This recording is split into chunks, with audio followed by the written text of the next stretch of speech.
Los Angeles County boasts extraordinary wealth, but also has, on any given night, approximately 53,000 homeless people. Homelessness. It has divided communities over shelters and where to put them. What are the politicians thinking? Are they just thinking just a quick fix? We're talking about women, men, and children. We're not talking about like monsters or animals. Living on the streets impacts so many people, veterans, families, and those struggling with mental illness. Just a feeling of hopelessness and a lot of guilt. Now, a landmark study says by far homelessness takes its biggest toll on the black community, blaming historic systemic racism. It's a topic of today's Fox 11 News in Depth, and it starts right now.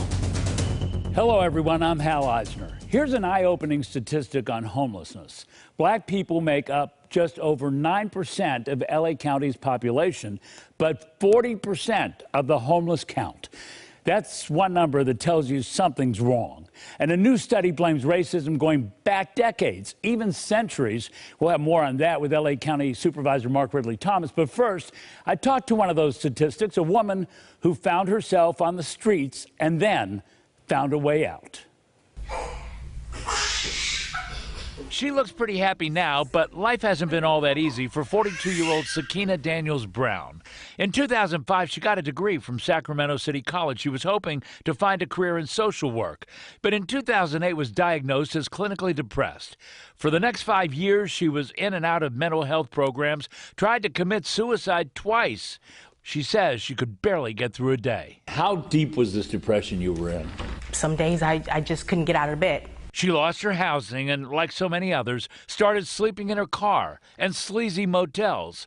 It wasn't pretty. You saw people getting hurt. I had people approach me thinking that I was on drugs, which I was not, or that I was a prostitute.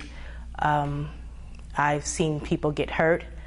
I've been in places where they had bed bugs. I couldn't sleep most of the time. I would go weeks and stuff without sleeping because you're afraid. I couldn't let my guard down. I had walking pneumonia at one point, being out there in the cold and sleeping. A lot of times I would go out to the pier in Long Beach because they had a parking lot that was open all night, and it was an open bathroom, so it was someplace close. But I've never experienced anything like that. I didn't grow up with a lot, but still we always had a roof over our head.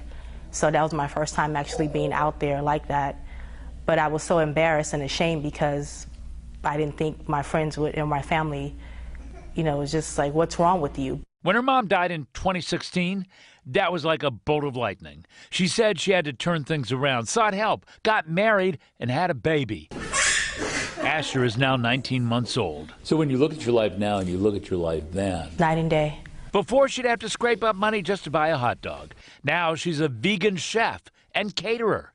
But she says there are still so many others in the black community struggling with homelessness. There are people that I know, maybe their rent went up $500 within a month and they can't afford it, or they struggle with mental illness. I have other people in my family who struggle with the same thing. And so I do see it a lot. The question is, why are black people so much more likely to end up homeless? Some people say it's simple math. Many blacks grow up in extreme poverty and have nothing to fall back on. The study cited several other factors leading to homelessness. Blacks are more likely to have spent time in the child welfare system, more likely to have served time in jail. And when they're asked why they're homeless, they're more likely to say, "No one cares about me." The report concludes that black people have faced, quote, institutional and structural racism on a daily, lifelong basis. Joining me now, LA County Supervisor Mark Ridley Thomas, who was involved with unveiling the study earlier this week, and Jacqueline Wagner. She's an LA Homeless Services Authority commissioner. She's also on that committee that produced this study, right? And also joining us from Sacramento right now is Assembly Member Miguel Santiago, who's on a select committee working on LA County homelessness. Actually, Assemblyman, you just got named chair of that particular committee. I never really realized that LA needed a legislative committee to be able to handle this sort of thing. Is the problem so pervasive here in LA? It is absolutely huge. It's the humanitarian crisis of our lifetime. Close to 55,000 people living on the street. And now this report tells us exactly why. And we have a sense of urgency. We need to get down to the problems, and we need to fix it quickly. Well, let me ask you, and let's start with the study that you were involved in. Tell me about the study. How did you go about getting this data, and what was the end result? Let's start with you. So the Los Angeles Homeless Services Authority actually does the annual homeless count. And so we've been watching this data for years. The news about the disproportionality of black people experiencing homelessness has a long history. But what we saw in 2017 was an uptick in more black people experiencing homelessness, which triggered this ad hoc committee. The prior year, we had actually done an ad hoc committee on women.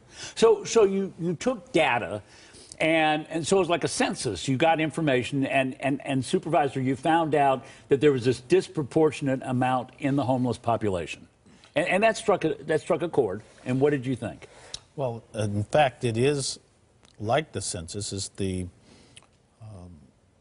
largest census in the United States of America, second only to the U.S. Census. And because we have so many people. Well, that's correct, and we have 8,000 people who are volunteers who help us collect this data over a 3-day period in January of each year.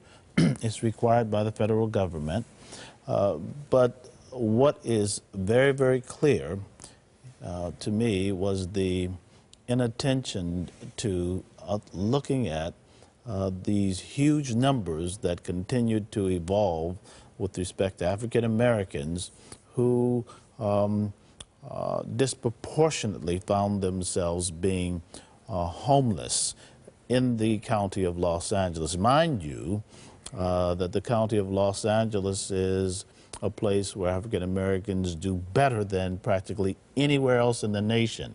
And so there are contradictions all over this data, but the fact that we represent roughly 9% of the population in its totality, but 40% of the homeless population said this cannot be ignored. All right, this is the elephant in the room. What are we going to do about it? The data helps us better understand that, and we're calling it by its name. So first you have to understand the problem before you can figure out how to fix the problem. One of the critical problems with homelessness is the lack of affordable housing. I talked with LaCheryl Porter of the St. Joseph Center, who says it's especially bad here in Southern California. What is your sense of homelessness in 2019? Well, unfortunately, we see that it has increased. The efforts are there to provide more services, but because Los Angeles housing overall is very difficult, the prices are, it's a very challenging situation. So you combine that with protests against new shelters like this one in Koreatown, and it makes the housing shortage even more critical. That shelter in Koreatown is still awaiting final approval from the City Council later this month. But, you know, when we talk about understanding a problem, then we have to sort of think about what's the menu of solutions. And so what's some of that we can look forward to trying to figure out how to fix this? Well, I mean, the report also called out that institutional and systemic racism are one of the primary contributors to black people being disproportionately impacted.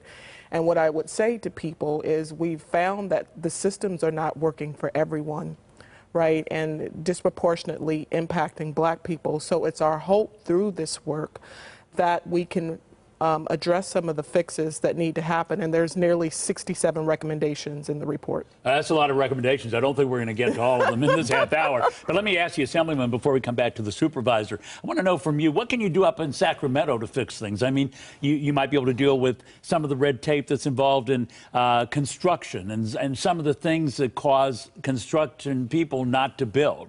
What can you do up there in Sacramento to make a difference? Well, first of all, with this committee, we're going to inject a sense of urgency. We've got to act now. Now, on technical policy issues, what we've done is engage in a conversation of streamlining so that the dollars that are being now brought forth for affordable housing get done and get done very quickly. We're talking about potentially streamlining HHH dollars, which are extremely necessary if we want to get people off of the streets and into transitional housing. We're also taking a look at ensuring that we have the mental health care services.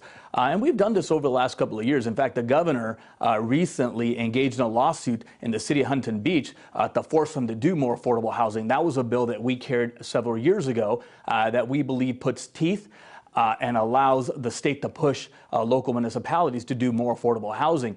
And we're having a conversation about Article 34, which is extremely important because we want to engage and bring in back more public housing, and we believe that all neighborhoods should have some. Well, Assemblyman, yeah, you're preaching to the choir here with regard to housing, because housing has been an issue in Southern California for a very long time. All we've heard for a long time is we have a housing crisis. So, want to thank you for joining us from Sacramento. Really appreciate that, Assemblyman. Supervisor, when we come back on the other side of the break, I want to know what you're going to do to try to fix this problem. 64 recommendations we don't have time for, but I'll take 6. All right. All right, when we come back, more on homelessness here in LA County. We'll be right back. Also coming up, the Librarian of the Year in the United States. Where do you think she's from? Los Angeles? We'll talk with Sky Patrick later in the show.